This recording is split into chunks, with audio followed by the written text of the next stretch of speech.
Hi everyone, and welcome back to my kitchen. Today I'm going to show you the classic way to make the Mexican rice pudding, but I'm going to show you a little twist that I think you're really going to like. Now this is one of the absolutely most ubiquitous desserts that you'll find in Mexico. Super easy to make, but it's also a real crowd pleaser. And if you're going to have people over for tacos or something, this is a great way to finish your meal. Okay, so we're starting here with a couple of cups of water, and I've brought it to a boil, but we're going to season it with lime peel. This is the lime zest, and I'm just taking off a big strip of it like that. Put that into that simmering water, and then we have this canela. This is Mexican cinnamon, but it truthfully should be called true cinnamon, Ceylon cinnamon. Sometimes it goes by Vietnamese cinnamon. But this is the real deal, not the cassia bark that we typically use in the United States, which has a more pungent flavor. This has a light and flowery flavor, and it is so good in this. When you go to Mexico, this is what you taste in so much stuff, okay? So it's very, very light and easy to break. So I'm just gonna crack it in half like that and throw a piece of it down in there. I'm gonna turn the temperature down so that it's just at a bare simmer, and then we'll let that simmer for about 5 minutes before we put the rice in it. Now, this is a style of cooking rice pudding. It's very different than what you find oftentimes like in Europe or a lot of times in the United States, where you have rice and you pour custard over it and bake it. That's not this one. This one is done entirely on the stovetop. So I'll meet you back here in a few more minutes once the water has been infused with the flavor of the lime and the cinnamon. Really getting that cinnamon flavor wafting up here from the water. I'm taking a cupful of rice. I really like to use medium grain rice for this because it gives the rice pudding what I would call more toothsome kind of texture. It doesn't taste mushy. So I'm going to put that in here.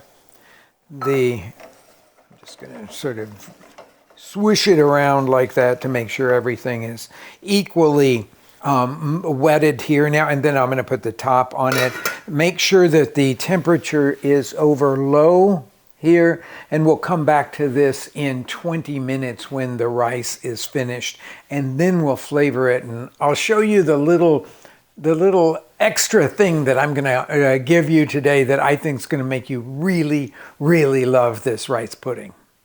Now I have stirred this and fluffed it a little bit, but all the grains are pretty separate. When you work with that much water, that's kind of what you're going to get. There's a little stickiness only because this is medium grain rice. Now this is the moment that you would add 4 cups of milk, but I'm going to replace 2 of those cups with coconut milk. This makes it so good. And it doesn't taste super strong of coconut. It just tastes rich and very flavorful. So I'm going to pour that in here. Remember, most coconut milks will have that layer of coconut fat on the top of it. So don't think that there's anything wrong with it when you find that. So we'll stir all of that together now. Okay, so that'll sit there with, we've got 2/3 of a cup of sugar to add to it. Everybody's always asking, why is the sugar that I use that sort of off-white color, light tan color? It's because it's organic sugar and it's not as heavily refined.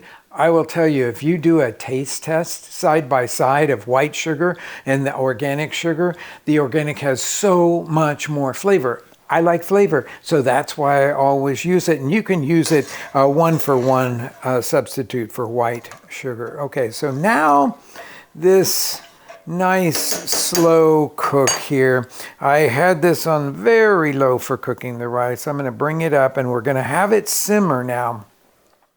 And depending on the temperature that you're doing it, this will take 20 minutes or so until it starts to get this really light thickness to it. You don't want to reduce it until it's completely thickened, because then when it cools off, it'll be like a brick. So it's just lightly thickened. Now at that point, I'm not going to do that today, but if you want to make it richer, you could take 3 or 4 egg yolks, beat them up, and add a little bit of this hot mixture to that. Put that back, and it will add even more richness, making this very simple and humble dessert into something that's pretty spectacular. But for me, I just like the coconut milk in there because I think it does something very special to this. So I will meet you back here when this has simmered and is beginning to thicken to show you what that's all about. I'm just pulling out the last bits of cinnamon stick. It kind of fell apart in here. That's what happens with this true cinnamon. It does fall apart. I've got the piece of lime rind out over here. And this is what I wanted to show you though, because this is the consistency you want to take it off the fire. Okay, so it doesn't look finished. It looks like you need to be cooking it a little bit more, but it's not. That's not the case. Oh, it smells so good. Now the last seasonings that we're going to put in here will be about, I've got a wet spoon here, about 3/4 teaspoon of salt. This is that little trick that pastry chefs always do, to put a little salt into something that is sweet, because it just balances the flavor so beautifully. I'm using Mexican vanilla here, and I'm going to put a teaspoon of that in here and turn this off now. That's the one thing about vanilla, is if you put it in too early, it will dissipate in its flavors. Okay, and now I've got about 1/4 cup of raisins. You can put those in or leave those out depending on what you like, or you could put some other kind of dried fruit in here, but I think they're really delicious in it. Now, what I would normally do is to let this cool off for about 15 or 20 minutes, but I'm going to show you how I would finish it here. I like to serve rice pudding warm, but it's perfectly good either straight from the refrigerator or at room temperature. But I'm going to put a couple spoonfuls of this in a pretty dish. And because we put that coconut milk in here, I thought it would be really nice to have some coconut on the top of this. So I'm going to set that right there and put some little toasted coconut over the top. Maybe you want to do a little sprinkling of cinnamon over the top of that.